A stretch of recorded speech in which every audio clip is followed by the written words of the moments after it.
요즘 게임마다 알게 되는 순간 게임의 질 자체가 달라지는 핵심 메커니즘들이 존재합니다. 예를 들어 소울의 리치와 스태미너, 로그라이커의 시너지와 조합, 김성모의 리듬 파워 집중력, 원신이라면 대시가 무적기를 겸하고 있고 이걸로 대부분의 패턴을 피할 수 있다, 뭐 이런 것들이죠. 그렇다면 서브컬처 액션 RPG 명조의 핵심 메커니즘은 무엇일까요? 게임 내에서도 지겹게 강조하는 저스트 회피? 아니면 정확한 타이밍의 패링? 물론 이 두 가지도 매우 중요하지만 제일 중요한 것은 바로 캐릭터의 교체입니다. 게임 내에서도 교체에 대해 중요하게 다루는 시스템이 있습니다. 바로 반주와 변주 시스템이죠. 전투를 진행하면서 공격과 회피를 하게 되면 캐릭터 좌측 하단에 원형의 협주 게이지가 충전되고 이것이 100% 충전되어 우측의 캐릭터 슬롯에서 음파가 일렁일 때 캐릭터를 교체하면 필드에서 빠지는 캐릭터는 반주 버프를 걸어주고 퇴장하고 필드에 새롭게 등장하는 캐릭터는 변주 스킬을 사용하며 등장합니다. 음악에서도 뒷배경에 깔리는 연주를 반주라 부르고 연주의 분위기가 확 바뀌는 것을 변주라고 하지 않습니까? 무대 뒤쪽으로 빠져서 버프가 되는 음악을 연주해준다. 반주 스킬. 새롭게 무대에 강렬한 임팩트로 등장해서 음악의 흐름을 바꾼다. 변주 스킬. 이런 느낌으로 이해하시면 되고요. 여기서 우리가 중요하게 알아둬야 할 것은 이 반주 버프입니다. 캐릭터마다 차이가 있지만 서브 딜러나 힐러들은 대부분 다른 게임이었으면 스스엘급 서포터들의 밥줄 스킬로 있을 법한 대량의 곱적용 최종 데미지 버프를 걸어주거든요. 영소는 실제로도 서브컬처 RPG의 정석이 되고 있는 4인 파티가 아니라 3인 1파티로 조합이 구성되는 게임입니다.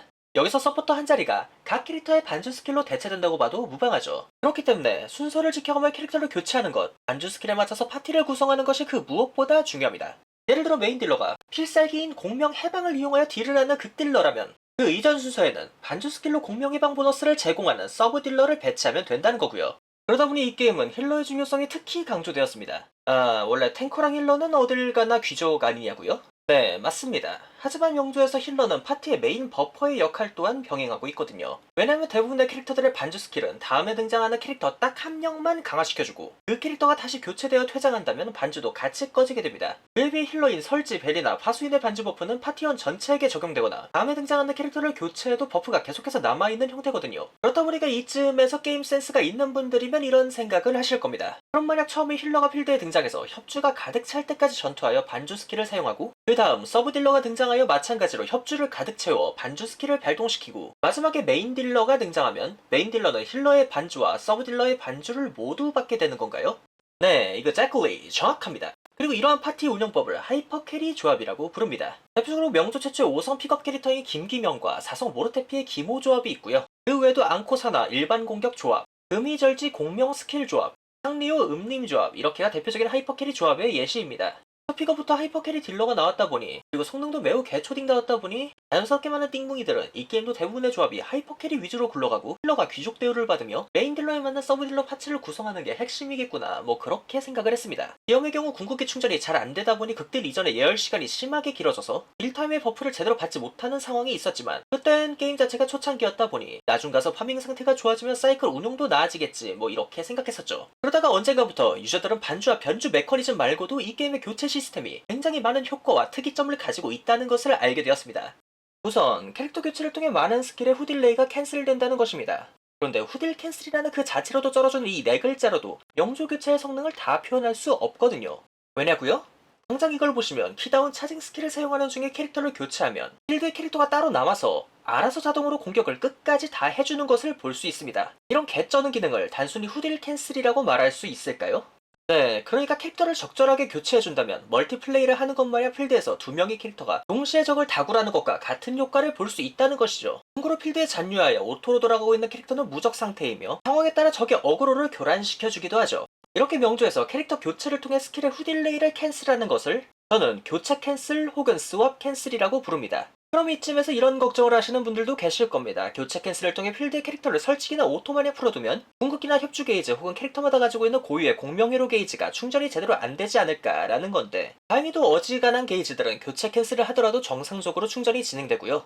심지어는 연타나 차징 공격이 끝까지 명중했을 때 버프가 발동된다. 이런 식의 까다로운 조건이 달린 공격도 교체 캔슬을 통해 따로 오토로 돌아가고 있는 캐릭터가 조건을 만족시킨다면 버프가 정상적으로 들어옵니다. 예를 들어 명조의 또 다른 고유 핵심 시스템인 에코 시스템의 공격과 버프들이 있겠네요. 이건 쉽게 말해 몬스터로 변신하여 적을 공격하거나 버프를 제공받는 시스템인데 비열 장군님의 전용 에코인 폭주의 고릴라의 경우 두 번으로 나눠진 공격을 전부 적에게 명중시켜야 버프가 들어오거든요. 근데 공중으로 날아올라서 적을 찍어버리는 2타 공격은 공격 속도도 더럽게 느리고 후딜레이도 정말 길어서 매우 답답합니다. 게임 초창기에는 이것 녀석 때문에 힘들게 싸워온 반주 버프 시간들을 다 날려먹곤 했었죠. 그런데 고릴라로 변신한 다음 1타 발차기 공격이 명중하자마자 바로 교체 캔슬을 사용한다면 느리고 답답한 2타 찍기 공격은 필드에 잔류한 고릴라가 알아서 진행해주고, 찍기 공격이 명중한 시점에 필드에 나와있는 캐릭터가 기염이 아닐 때에도 기염에게 정상적으로 에코 버프가 들어오거든요. 또 서브 딜러들의 반주 스킬은 교체를 하면 사라지는 경우가 대부분이지만 에코 버프를 포함하여 명조에 있는 다른 잡다한 버프들은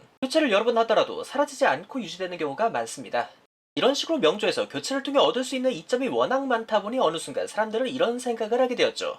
어차피 지금은 게임 초창기라서 궁합이 잘 맞는 하이퍼캐리 조합이 많이 없는데, 그렇다면 차라리 서브 딜러의 반주 버프를 반쯤 포기하더라도 아예 딜러 2명으로만 파티를 구성해서 교체 캔슬을 활용해 필드에서 두 딜러가 동시에 적을 다구리 때리는 게 더 낫지 않을까라는 생각이죠. 그리고 이런 형식의 파티 구성을 퀵스왑 조합이라고 부릅니다.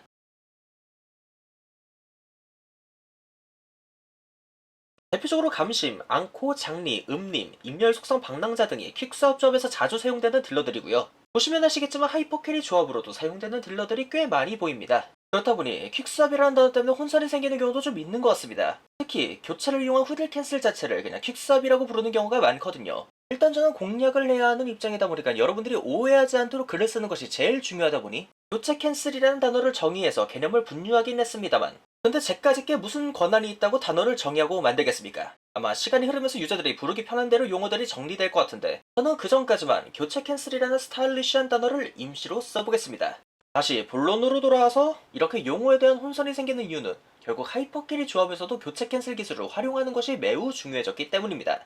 당장 아까 예시로 들었던 미카로 변신하는 기염 장군님만 하더라도 가장 전통적인 하이퍼캐리 딜러지 않습니까? 그러니까 굳이 퀵스왑 조합이 아니더라도 하이퍼캐리 조합에서도 교체 캔슬을 최대한 활용하여 예열과 빌드업 시간을 최대한 줄이고 딜 사이클을 압축할 수 있다는 겁니다. 당장 서브 딜러들의 전용 에코인 백로 변신의 경우에도 공중에서 브레스를 쏴재 끼면서 시간을 미친듯이 잡아먹는데, 백로를 사용하자마자 교체 캔슬을 사용하면 백로가 알아서 적을 공격하면서 버프도 메인 딜러에게 정상적으로 적용되거든요. 그럼 이런 식으로 운영해볼 수 있지 않을까요? 모로테피의 협주 게이지가 90% 정도 채워졌을 때 기염으로 교체하여 고릴라 변신을 하고 1타 명중 직후 교체 캔슬을 통해 모로테피로 복귀합니다. 그리고 재빨리 남은 협주 게이지를 채워서 반주 발동 상태로 만들고 백로를 사용하면서 바로 기염으로 교체하여 공명 해방 궁극기를 발동시키면 기염은 고릴라 버프, 백로 버프, 모로테피의 반주 버프를 극딜 시간 내내 시간 손실 없이 꽉 채워 사용할 수 있는 거죠. 또 이걸 그래프로 이렇게 표현해보면 어떨까요? 교체 캔슬을 통해 빌드업 시간을 크게 줄일 수 있고 그에 따라 벨리나이 버프도 손실 없이 받을 수 있게 된다는 것과, 그렇게 결과적으로 딜사이클의 총 시간도 크게 줄어드는 것을 알 수 있죠. 이렇게 하이퍼캐리 조합에서도 교체 캔슬을 통해 큰 이득을 볼 수 있는 거고요. 현 시점에서 기염 모로테피 조합이나 상리오 음림 조합 등을 소개할 때 이야기되는 퀵스왑은 방금의 예시처럼 교체 캔슬을 이용해서 빌드업 시간을 줄이고 딜을 최대한 우겨넣는 세련된 하이퍼캐리 딜 사이클을 의미하는 경우가 많습니다. 여기서 추가적으로 알아둬야 하는 정보가 있다면, 이열 장군님이 사용하는 미카 공주님의 경우에는 1타만 맞추고 교체 캔슬을 사용해도 알아서 2타 공격까지 다 해주시는 5도 딸깍의 자비를 가지고 있지만, 그렇지 못한 등심 같은 판정의 에코들도 있다는 겁니다. 이래서 가게코의 버프 발동 조건이나 어느 타이밍부터 교체 캔슬이 가능해지는지 이런 정보들을 알아두는 것이 중요하죠. 일단 찾을 수 있는 에코들은 지금 화면에 판정을 표기해 두었으니 필요하신 분들은 알아서 멈춰놓고 보시면 되고요. 그리고 명조의 핵심 메커니즘이 교체 캔슬이라는 것을 사람들이 알고 나서부터 아까 설명했던 에코의 판정을 비롯해서 다양한 스킬들의 인게임 판정을 연구하기 시작했는데, 거기서 명조 교체의 두 가지 기능이 추가적으로 더 발견됩니다. 여기서 더 나올 게 뭐 있나 싶겠지만 그럼에도 뭐가 계속 튀어나오는 게 이 게임의 재미죠.